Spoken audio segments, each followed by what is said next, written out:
Hello and welcome to the program. I am DEJI360. Nigeria is facing a very tough time dealing with its numerous security challenges, and virtually every part of the country is contending with one form of security challenge or the other. Hardly does a day go by without reports of attacks and killings in some parts of the country. Of course, the security agencies are doing their best, but the situation appears to be overwhelming them. They are stressed thin at the moment. Truth is, the country does not have the required number of security personnel needed to deal with the magnitude of security challenge the country is confronting. Now, despite the designation of bandits as terrorists in the country, the bandits or terrorists, as the case may be, are still running amok. A popular member of the Kaduna State of Assembly, Honorable Rilwanu Aminu Gadagao, from Giwa local government area of Kaduna State, was killed by the same bandits or terrorists on the Kaduna-Zaria highway last week. He was reported to have been killed on Monday night by bandits who attacked travelers on the expressway, but his body was not discovered until Wednesday evening when it was found in a bush. Now, dozens of passengers were also abducted during the incident that happened around Gona Magajingeri, a community located along the expressway. Meanwhile, the attack comes about 24 hours after one person was killed by gunmen along the same Kaduna-Zaria expressway in that state. A number of attacks and kidnappings were also reported in other locations in the north of the country, and also in the southern part of the country as well. So the question is, how exactly do we tackle this desperate security situation we find ourselves in? Let's get the views of a former Commissioner of Police of the Federal Capital Territory, Lawrence Alobi, who joins us from Abuja. Thank you very much, sir, for joining us on the program. Yes, sir. Now, the police is supposed to be handling internal security in this country. But so far, it appears the police is even overwhelmed as well. I mean, just the way other security agencies are overwhelmed. What exactly is going on? What is the problem? Thank you very much for that pertinent question. You see, security, we should all realize, is very, very important. Security, that's why Section 14B of the National Constitution amended provides that security and the well-being of the citizens shall be the prime purpose of government. And hence, we should all be concerned, all Nigerians should be concerned about the security of this country. And government at all levels should also be concerned. Like really observe, this security in the country is becoming a serious concern. It's becoming embarrassing, not only embarrassing, but it's very disturbing to both the government and the security agencies and to all Nigerian populace. It seems as if Nigerian police is overwhelmed, or the security agencies are overwhelmed, in the sense that there are so many contributory factors that exacerbate insecurity. One, thank God recently, a few days ago, Mr. President, of course, the Federal Executive Council approved increasing that 20% increase in the allowance of the police officers and men. And then again, we should know that policing in the 21st century is knowledge-driven, and it is also technologically based and intelligence-driven. Technology in the sense that, you see, today, with the 21st century, no longer traditional policing, but based on scientific aids, technology, and the police are not been actually funded to procure all these equipments. Again, manpower, look at the country, we are talking about 120 to 30 million Nigerians. The Nigerian police strength is less than 500,000. Look at the vast nature of our country, the topology and so forth. So many factors. Manpower, deficit manpower, two, also lack of equipment, three, lack of motivation, and also the training has not been given the attention it's supposed to be given. Because training is very, very important. Training helps to build capacity of the men, but that has been neglected for the past years because of lack of funds. So I think the government and of course the police leadership should emphasize on training. Training helps to build capacity of the men. And then again, that training should be anchored on the principle of democratic policing, to enable the officers and men of the force to imbibe democratic culture of policing in conformity with democratic norms and values. Because you see, experts in policing have established that policing in any country is dependent on the type of government in that country. That's why when we had the colonial administration in this country, we had colonial policing, which is based on brutality, abuse of human rights, repressive policing, and so forth. Not too long we got independent.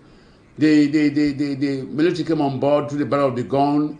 The law national, the National Assembly was suspended, Constitution was suspended, and so forth, and ruling by decrees. It was not democratic. That democratic culture was not there. But now we're having a democratic dispensation. We have democracy seems to be the best government today in the world. What it has, the people themselves participating in governance. People themselves are being heard. Human rights are being respected. The rule of law is being upheld and respected. And these are things that will make the police to be effective. So when the police are effective, the citizens will enjoy because they will have improved security. Okay. Police is supposed to be the lead agency, internal security. Okay. But the police have not been given them that enablement and empowerment to be able to be effective to perform that function as lead agency in internal security management, which are also many factors I've just enumerated. Okay, let's talk about the issue of numbers now. I mean, no doubt, just as you said, we do not have the required number of police personnel to deal with the magnitude of security challenge we're facing. But we also have, we're beginning to see an alternative in the form of Amotekun and some other vigilante groups and all of that. What do you make of the formation of these groups now that are being set up to assist in providing internal security? Yeah, thank you very much. You see, like I did mention Section 14B of the Constitution, the Nigerian Constitution has amended. The governors of each state have also, in conformity with in line with the oath of office, swore to uphold the Constitution and defend the Constitution. And if they were elected by the people to serve, they will ensure that security of their various states are being granted, and the welfare of the men are being granted. That is good governance.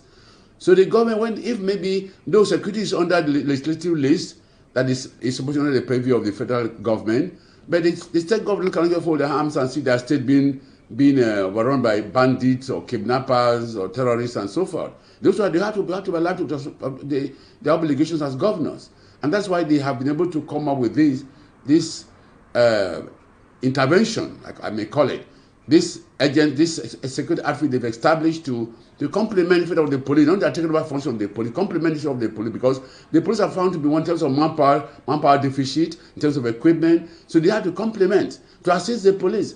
And Section 24 of the Constitution provides that it's constitutional to every Nigerian citizen to assist security agencies in maintaining law and order. So this part of the effort in line with Section 24 of the Constitution, where the citizens themselves, the government, stakeholders, we have a stake. We should all be concerned. In fact, all Nigerians should be concerned about how do we assist security agencies to ensure sorry that to interject here, but let me just quickly ask you this question, sir, because you talked about the governors being the, chief security officer. We've often heard governors say that they're not in charge, so to speak, that they can't, for instance, call on the police, they can't give orders to the police commissioner of their state, they can't tell the police commissioner what to do, and that, look, that is just out of their hands. Is it true that as a governor of a state, that governor does not have any kind of leverage at all over the police commissioner in charge of his state? No, you see, this is a misconception. There's a difference between giving administrative policy issues and operational policy issues. Operationally, the governor is a politician. The governor is talking about security operations, strategies, and so forth. Operationally, the commissioner of police knows how to deploy his men to achieve effective security, how to ensure that all strategies are put in place, how to ensure that you share intelligence with the security agencies, gather information, and know how to deploy the men when the need arises. There's no commissioner of police who will not respond to the call of any governor. When the governor says there's a problem in a particular location or part of the state, and the governor this being brought attention on the commissioner of police, the governor will tell the commissioner of police something's happening somewhere. Of course, each state have their state security meeting. That's where they consult on security issues, and they consult when the court decisions are being taken, and when decisions are taken, the various agencies meant to implement and carry out action as agreed. So I don't think it's just a question of maybe it's one to control. It's the point of issue, not a question of control that is important. It's control. How do we all work collaboratively, in a synergized manner, in a sincere cooperation, understanding, and collaboration, so that we make our state safe and secure. Some of these people also want to have control, to control the police for based on political interest. Maybe because they have perceived enemies, political enemies. They want to use the police to suppress or to intimidate. That is the only problem. But when any government is sincere, it is a problem. Any security challenge in any part of the state. Of course, the commissioner of police has a duty so that the state is safe and secure, and deploy the appropriate machinery, appropriate manpower to that particular situation, so the situation is brought under control. So if issue of control, not having control of it, that is just trying to trying to politicize the whole thing. No governor will call the commissioner of police that is a problem in any part of the state and take action, or decisions are taken in the state security meetings, and that commissioner of police will not take action. He will. And the governor also has a duty to ensure that he supports the police, empower the police to be able to make them to be effective. Because if the state is safe and secure, they have good governance. The governor takes the credit that the state is peaceful. And then again, the citizens are the prime beneficiary of a safe and secure environment. When the state is secure and secure and safe and peaceful, of course, the governor thinks people go about the lawful business without any threat intimidation. Look at, for instance, some part of the Southeast, because of the stay-at-home order, because of insecurity. It is not too healthy for business.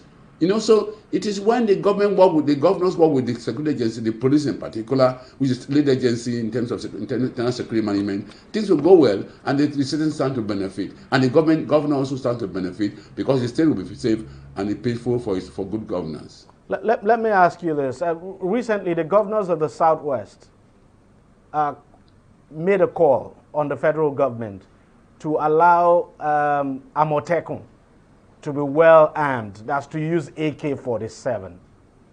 That what they use now, the kind of weapons they use now, of course, the weapons are no match at all compared to what they are no match to what say their adversaries use. I'm talking about kidnappers and what have you. What's your take on that? Should Amotekun be allowed to use sophisticated weapons like AK-47? It's a issue of weapons. Issue of you see, even in the United States, where they have this, where there's free arms, the arms culture is free to buy arms. It's even a threat to the internal security of the United States. We see even school children in school firing in schools and so forth. You see, in our Firearms Act, there are three categories of arms. You have the prohibited firearms, you have the single barrel or single barrel or double barrel, and then the den gun. The den gun is not prohibited because that one is just the gunpowder. But the double barrel or single barrel use cartridges, and that one the Commissioner of Police and IG can approve a license for want to procure a double barrel or single barrel gun. That money for gaming and so forth. But the protected firearms, only Mr. President is the one who has the power to authorize for a license for a protected firearms. In fact, when I was in charge of federal operations, I will process those such applications. The IG will now process them, forward it to the President for approval. You see, the point is that the tendency of abuse, if it can be regulated, because otherwise it could fall to wrong hands, and that would also be a challenge problem. The point is that how would they regulate them? I think maybe right now they're using double barrel and so forth. But again, to make them to effectively carry out their functions, if that can be done, can be approved, but effective supervision and regulatory mechanisms should be put in place. With those arms will not go to wrong hands. And again, how would they make sure that those Amotekun are well trained to carry those arms? Make sure those arms we don't have cases of accidental discharge or this arm being stolen by criminals. I know that most of this will they use what they call a pump action. Pump action has cartridges, but about 12 or 8 cartridges, So, but the point is that it is a good intention, but if the intention is used sincerely for the good of the state, all well and good. Like the Amotekun is a regional block where the Southwest region have come together. The Southeast to have doing the same thing. South want to do the same thing. That regional integration, regional cooperation and collaboration, it goes a long way. The point is that the issue of regulatory mechanism that will show effective control, that those arms don't go into wrong hands and that become a threat to the society. Mr. Lawrence Alobi, former Commissioner of Police, Federal Capital Territory, thank you very much for joining us on the program and for sharing your deep insights with us. My pleasure. Thank you for having me. I will take a short break now and we'll be right back. Stay with us. Opinions are free, facts are sacred, but truth is universal. How, in practical terms, can we, for instance, de-escalate the tension? President must see himself as the President of the Federal Republic. We know where the enemy is. 3 places. The Lake Chad Basin, the border area between Nigeria and Cameroon, and then the Sambisa Forest. On DEJI360, we give you a complete dose of everything. Opinion, facts, and undiluted truth.